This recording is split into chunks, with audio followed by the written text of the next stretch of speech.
You're listening to the Spend 10K a Day podcast, brought to you by the performance marketing experts at Mute 6. This is your source for cutting-edge insight into the world of online advertising from the team with more Facebook case studies in 2016 than any other agency on the planet. Here are your hosts, Steve Wise and Stuart Anderson. Welcome back to the Spend 10K a Day podcast. I am Stuart Anderson. With me, as always, is my buddy, Steve Weiss. Today, we are talking about scaling Instagram ads, what you can do or what you should be doing, really, if you're trying to spend a lot of money on Instagram. Yeah, so about a year and a half ago, Facebook released Instagram as a placement that you could actually use to generate lead sales conversions. I feel like a lot of direct response marketers have tested Instagram, but they actually haven't made it work. They haven't put the time and the effort to making Instagram work by itself. Yeah. And Instagram, is great because it actually captures a demographic of users that aren't on Facebook. So the demographic of the under 30 demographic is literally all over Instagram. They're so much more engaged, they're so much more sticky, and they're just so much more, intellectually, kind of like into Instagram, more so than all the local population of how people engage with Facebook. So with that said, I like to use Instagram, number one, top of funnel. There's no better place to capture users on Instagram who show engagement inside of Instagram. We did a podcast, I think last podcast actually was about video completion. Mm-hmm. One of our tactics is we actually run video ads on top of Instagram, then remarket to all the users who watch a large swath of our videos on Facebook. So you could actually take users who've engaged with you on Instagram and actually remarket them down funnel on Facebook, which is, really interesting because remember, people are so much more engaged on Instagram than they are on Facebook. Yeah, absolutely. And I think, we started talking about it a little bit there, but, the key thing when you're talking about spending at scale on Instagram is, as you said, paying attention to the platform and really creating content specifically for Instagram, not just using it as like another placement and using the same stuff that you're using on Facebook. You really want to have something that is custom and tailor-made to Instagram and the audience on Instagram. Yep, so obviously number one, cross-channel, we call it top-of-funnel cross-channel, of how to leverage Instagram. Number two, let's talk about Instagram creative. I always say that, when you do have ad creative specifically for Instagram, it has to kind of mirror the images that you're already uploading to Instagram because it has to look native to Instagram. It's the advertisers that do Instagram really well are advertisers who have CTA buttons that are built into images that look native inside of Instagram. That's why it's important to really own in on your user base on Instagram, figure out which images organically they're liking and commenting, and then start building creative very similarly to what's already getting high engagement already. If that makes sense. Yeah, absolutely. I think for me, what I like about advertising on Instagram a lot is one, there's the additional scale. Yep. But it's also, it's just like, it allows you to get really kind of creative with stuff. It's different from Facebook. It's extremely visual, and there's so many good things that you can do. Images, video, whatever. Let's talk a little bit more about, I'd love to learn a little bit more about, some of the other things we can do with video on Instagram. So video on Instagram gets a whole ton more engagement than on Facebook. Yeah. It's probably the number one thing that, the number one ad spec right now on Instagram because people love clicking on stuff and reading more. And they're just so engaged in the platform. Now with Instagram stories coming out, with so many different ways people can create video without ever leaving Instagram. Mm-hmm. It's like an advertiser's, wet dream is being able to, literally integrate their ad message into an engaging video that flows right directly onto the Instagram newsfeed. So remember, it's really important. I see a lot of advertisers who try and look at Instagram as, just another placement on Facebook. Well, it's a lot different. You're not going to get any success if you don't build creative specifically for Instagram. And I keep reiterating that to everyone we work with is that we really need to start focusing more on building creative directly for Instagram. Yeah, and the thing that I've noticed with some advertisers that I talk to is, even if they're just like, we need to think about Instagram, but some people even forget that Instagram, there's a web interface for Instagram, but when you're running an Instagram ad, it's a almost 100% mobile audience for that ad. Like, you need to be thinking about not just like, hey, what is the type of person that uses Instagram, and like, how am I targeting them, but like, what content am I creating for them when they're on their phones?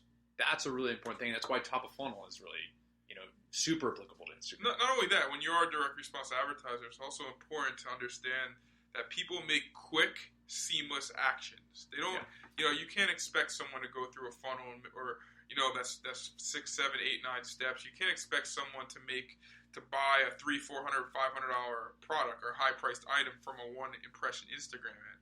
You could arbitrage little pieces of intent from an Instagram ad, then capitalize on that user down the funnel. And I think that's kind of the strategy that we've been kind of playing close to our vest, is really building creative for Instagram, running video ads on Instagram, then remarketing to users down funnel, and having really unique creative just for Instagram.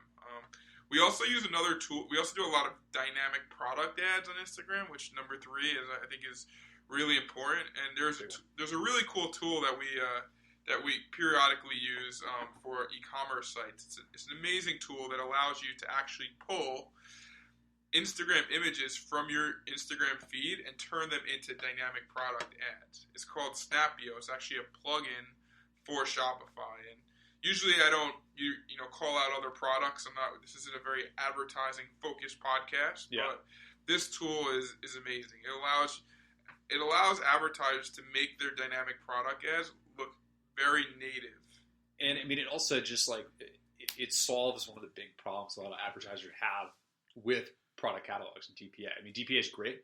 One of the things that you hear a lot is like, oh man, like it's just a headache kind of trying to coordinate having all the right images like associated with the feed. Like, this gives you some more granular control, so you can fix, some of the images might be crappy. You can fix those, or at the very least, and this is the big thing here, is you can take really, really images that are already, built for Instagram and built for people to consume in a social media environment, and you can have those plugged directly into your product feed. It's huge. Yeah, and I think it's a lot of people are looking at Instagram as both a top of funnel, and then some people, like with DPA, you could run that as a bottom of funnel metric as well. Definitely.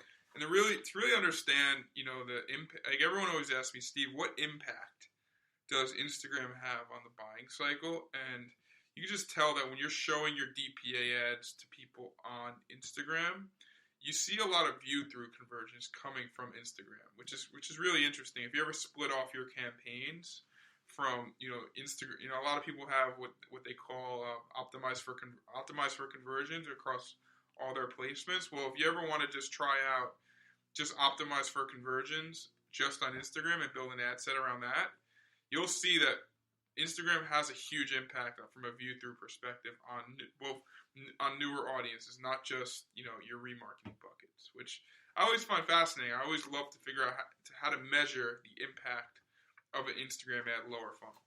Yeah, absolutely.